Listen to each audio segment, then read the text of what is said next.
গুরুত্বপূর্ণ আপডেট আপনাদের দেব। স্বাধীনতা দিবসের প্রাক্কালেই কিন্তু জলন্ধর থেকে বিপুল পরিমাণ বিস্ফোরক উদ্ধার হয়েছে। যে জানতে পারা যাচ্ছে স্বাধীনতা দিবসের মুখে বড়সড় নাশকতার ছক বানচাল করা হলো। জলন্ধর থেকে উদ্ধার বিপুল পরিমাণ আরডিএক্স বোমা তৈরির সামগ্রী। মুম্বাই এবং দিল্লির মুখে বড়সড় নাশকতা রুখল জলন্ধর পুলিশ এবং কাউন্টার ইন্টেলিজেন্স। জলন্ধরে বাজেয়াপ্ত প্রায় 1 কেজি 300 গ্রাম আরডিএক্স। আর কি বাজেয়াপ্ত হয়েছে এখনো পর্যন্ত এই বিষয়ে কি জানা যাচ্ছে আমি ডিটেলে জানবো আমার সহকর্মী সায়ন্তর কাছ থেকে। সায়ন্ত, কি প্ল্যান ছিল বলে এখনো পর্যন্ত অনুমান? কিভাবে বানচাল করা হলো, কিভাবে তাদেরকে ট্র্যাক করা হলো, যতটা বলা সম্ভব ততটাই জানতে চাই। দেখো 1 কেজি 300 গ্রাম যেটা বোমা বিশেষজ্ঞ যারা রয়েছেন তারা যেটা জানাচ্ছেন যে এই বিস্ফোরকের সাহায্যে কলকাতার অন্তত 75% উড়িয়ে দেওয়া সম্ভব। অর্থাৎ এতটাই বড় এবং এতটাই উদ্ধার হয়েছে এই জলন্ধর থেকে, যেটা কাউন্টার ইন্টেলিজেন্স এবং জলন্ধর রুরাল পুলিশ সূত্রে খবর। ভারত পাক সীমান্ত থেকে মাত্র 1.5 ঘন্টা দূরে একটি জায়গা রয়েছে গ্রামীণ এলাকা, সেইখানে একটি পরিত্যক্ত বাড়িতে গত 2 দিন ধরে একটি বক্স পড়েছিল।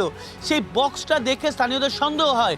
এরপরই তারা স্থানীয় থানায় খবর দেয়। স্থানীয় থানায় এসে যখন সেটা যে বোম স্কোয়াড এসে খুঁজতে শুরু করে এবং ভালো করে ক্ষতি দেখতে শুরু করে, তার ভেতরে বিপুল পরিমাণ প্রায় 1 কেজি 300 গ্রাম আরডিএক্স উদ্ধার হয়েছে। একই সঙ্গে উদ্ধার হয়েছে বেশ কিছু বোমা তৈরি সরঞ্জাম, টাইম মেশিন, একই সঙ্গে দিল্লি এবং মুম্বাইয়ের নামাঙ্কিত কিছু নোট উদ্ধার হয়েছে, সাংকেতিক চিহ্নওয়ালা কিছু নোট, যেগুলো দেখে অনুমান করা হচ্ছে স্বাধীনতা দিবসের আগে মুম্বাই এবং দিল্লি, যেটা আমাদের ফিনান্সিয়াল ক্যাপিটাল মুম্বাই এবং রাজধানী দিল্লি, তার বুকে বড়সড় হামলার পরিকল্পনা করা হয়েছিল।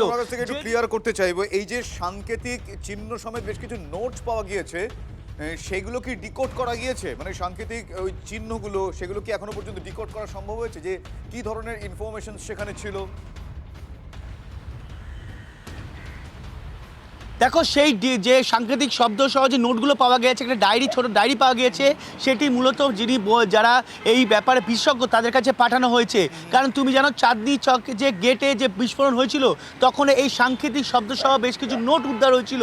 সেই নোট দিয়ে কিন্তু পুরো যে কারা কারা যুক্ত রয়েছে, কোথায় কোথায় পরিকল্পনা রয়েছে, সেটা কিন্তু উদ্ধার করা সম্ভব হয়েছিল। দিল্লিতে যে বিস্ফোরণের ঘটনা ঘটেছিল, একই ধরনের সাংকেতিক শব্দওয়ালা নোট কিন্তু এবার উদ্ধার হয়েছে এই জলন্ধরের এই যে বিপুল মানের বার্ডিএক্স উদ্ধার হচ্ছে সেইখান থেকেই।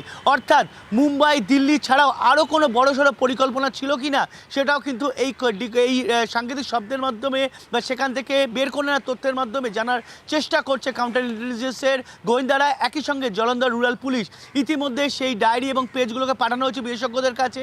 একই সঙ্গে যে বিস্ফোরক এসছে সেটা কোন রোড দিয়ে এসছে, মূলত এটা কিন্তু একটা হাইওয়ের ধারে একটি গ্রামের মধ্যে পাওয়া গিয়েছে।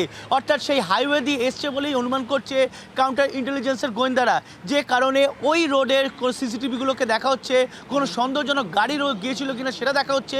তবে সবচেয়ে উল্লেখযোগ্য, স্বাধীনতা দিবস আর 20 থেকে 25 দিন পরেই তার আগে দিল্লি মুম্বাই নামাঙ্কিত এই নোট পাওয়া গিয়েছে। অর্থাৎ বড় সড়ো কোনো হামলার পরিকল্পনা করা হয়েছিল। আজ যে রাজনাথ সিং যখন পাকিস্তানকে কড়া বার্তা দিচ্ছে, তার মধ্যেই এই বিপুল পরিমাণে আরডিএক্স উদ্ধার কিন্তু অত্যন্ত গুরুত্বপূর্ণ এবং যাদি কিন্তু দিল্লির অর্ধেক অথবা মুম্বাইয়ের অনেকটা অংশ উড়িয়ে দিতে পারত। নাশকতা, বড়সড় নাশকতা চালাতে পারত জঙ্গিরা, এবং তার আগেই এই উদ্ধার কিন্তু একটা বড়সড় সাফল্য বলেই মনে করা হচ্ছে পাঞ্জাব পুলিশের তরফে। বেশ বেশ, শান্তর সঙ্গে থাকো। আমাদের সঙ্গে এই মুহূর্তে টেলিফোন লাইনে রয়েছেন strategic expert Shubhashis Banerjee.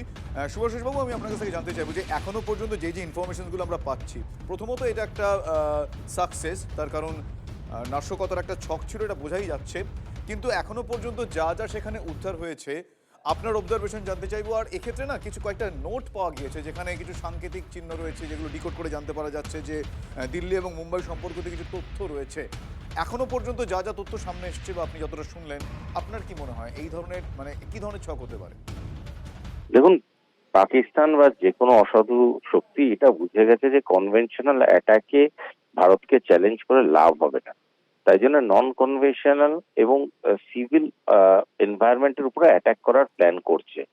15ই August যেহেতু আমাদের কাছে অত্যন্ত গুরুত্বপূর্ণ এবং সেই 15ই আগস্টকে কেন্দ্র করে প্রচুর সিভিল মুভমেন্ট হয়, তাই বম্বে, ব্যাঙ্গালোর, চেন্নাই, কলকাতা, দিল্লি বিভিন্ন জায়গায় বিভিন্ন কম্পার্টমেন্টাল অ্যাটাক করার প্ল্যান তাদের মধ্যে অনেক দিন ধরেই চলছে। প্রতি বছরই কোনো না কোনো ট্রাই এরা করে, প্রতি বছরই সেটা নালিফাই করে দেওয়া হয়।